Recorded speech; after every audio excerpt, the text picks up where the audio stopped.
The Messerschmitt Me-109, the fighter aircraft that came to define the Luftwaffe in the eyes of those who opposed it in the air and terrified those who watched it from the ground.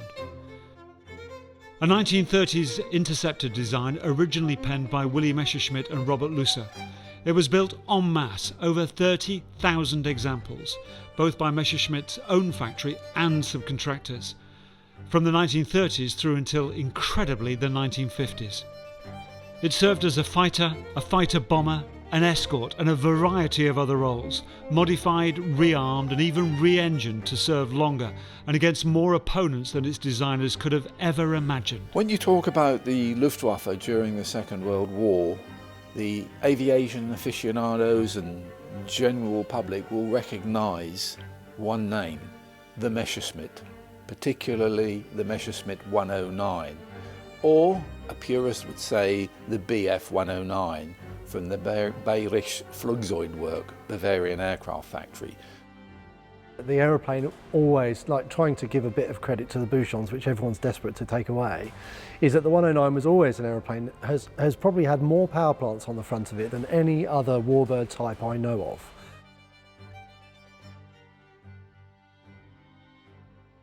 The Merlin 109 was developed by Messerschmitt during the war and after the war. So what we see here, the Merlin 109, is it's not a Spanish, it is developed by Messerschmitt.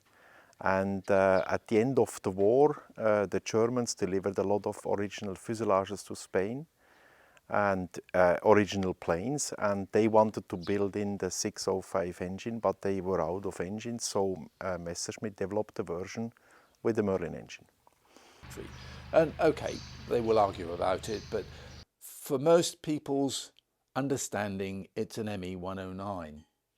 This was an amazing aircraft, designed, flown in the mid-1930s, used in anger over Spain in the Condor Legion during the Spanish Civil War, when Italian and German forces, fascist forces, fought against the Republicans and fought with Franco. No, this is a Buchón, which is the Spanish-built version of the Messerschmitt Me-109, Bf 109 for the purist. And what happened, essentially, long story short, is the Germans were going to provide airplanes and everything for the Spanish Air Force, and they ended up obviously losing the war and weren't able to provide engines, so they had partially built airplanes with no engines on them. And so they adapted the Merlin engine to it, you know, the Rolls-Royce Merlin, the British-built Spitfire engine, if you will. They adapted them to these and to the Heinkel as well, making the Casa 2111. So the Hispano HA1112, which this one is, it's basically a Messerschmitt with a Merlin engine on it.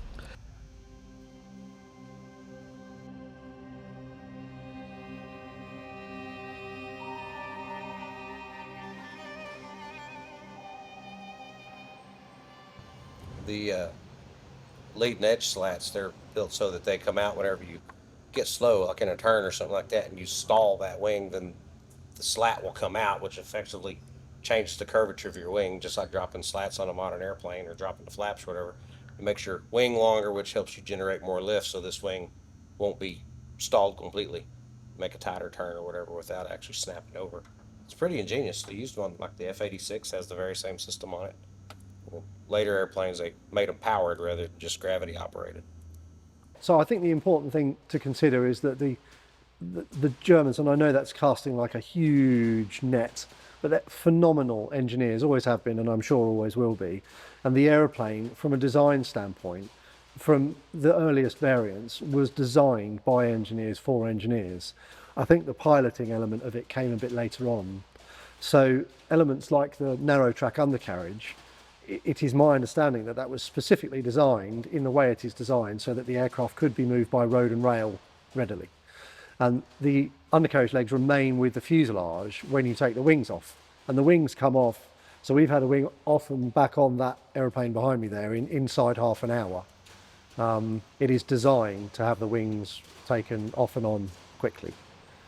I've always been told a quarter of Messerschmitt airplanes were destroyed in takeoff and landing accidents. I don't think that's actually the case, but it's probably not too far off. There was a good percentage lost in takeoff and landing accidents, whether it be the Hispano version, the Czechoslovakian version, or the actual German ones. The little skinny landing gear, the tires, the way they cant outwards and everything. A friend of mine that's flown Paul Allen's Messerschmitt up in Seattle, he told me, he said, oh, you land it straight, make it up straight approach, land straight, it'll go straight. He said, but if it start going sideways and you let it do it, it's going to keep going sideways as long as you don't get on top of it. I know people who say they'd happily go to war in this. It's a wonderful little airplane.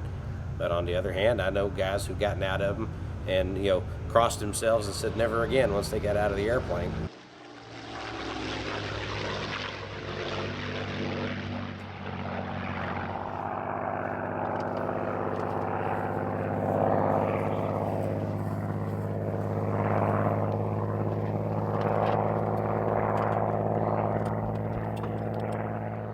This is one of Connie Edwards' aircraft, which was stored since 1968 in a barn in the US.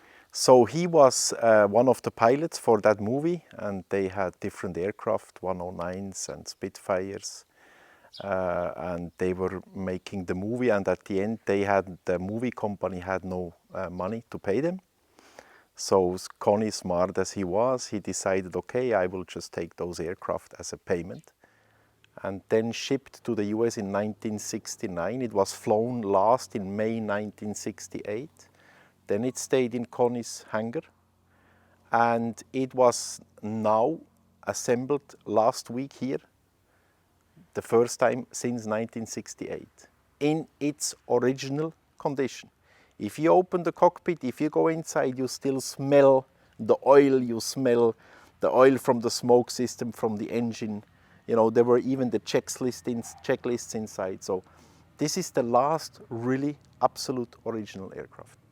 I think it should stay as is. I think it should not be overhauled because it's all original.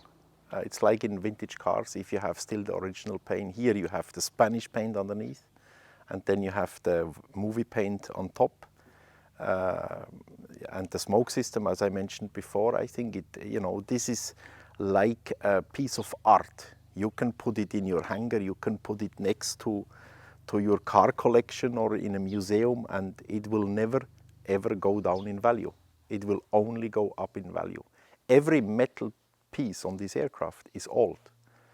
You see some rebuilt flying new warbirds, which are beautiful, which are new, but they are rebuilt.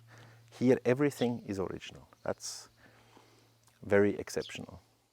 I got to spend a lot of time with Connie Edwards when we were shipping the aeroplanes from Big Spring, Texas, from the Edwards Ranch. A very difficult place one has to avoid the beer until the work is done, which is, trust me, very difficult to do because the beer is being thrust upon you. And I mean, meeting Connie was one of the greatest parts of this journey for me, really. You're just one of the biggest characters I've ever had the pleasure of meeting, and just a really nice guy. Connie had, in total, I think he had 15 Messerschmitts. And over the years, he gave some Messerschmitts away to museums in the US. And he kept 6 aircraft. And he never wanted to sell these 6 aircraft. But then in 2014, he lost tragically his son. And then I think he decided to sell those aircraft. That's where we came into the game. And I went to see Connie in 2014, and we discussed over time the possibility of purchasing those aircraft. I mean, I heard a lot of stories like people from anywhere in the world flew to Connie Edwards Airport with a big jet, and they said, here, I want to buy those aircraft, whatever money. And Connie, if Connie didn't like them, he did not even want to talk about it. So there was no option that they could purchase those aircraft. Why could we purchase them? Honestly, spending a lot of time with him, he was a tough guy, but he was a very, very nice person, very exceptional person, and he was a passionate in aviation, as I am, as we are, and this maybe connected us together. we were lucky enough that once we'd finished the aeroplanes, Connie actually came over from the States and came and saw us here. I did offer to take him flying, but in true Connie fashion, he didn't want to go. So I took a really good friend of his, a guy called Terry Adams, and we had a great time. And Connie very kindly signed the tail of the aeroplane as chief stunt pilot on the Battle of Britain film. Yeah, just an amazing guy, and we're very lucky to have met him.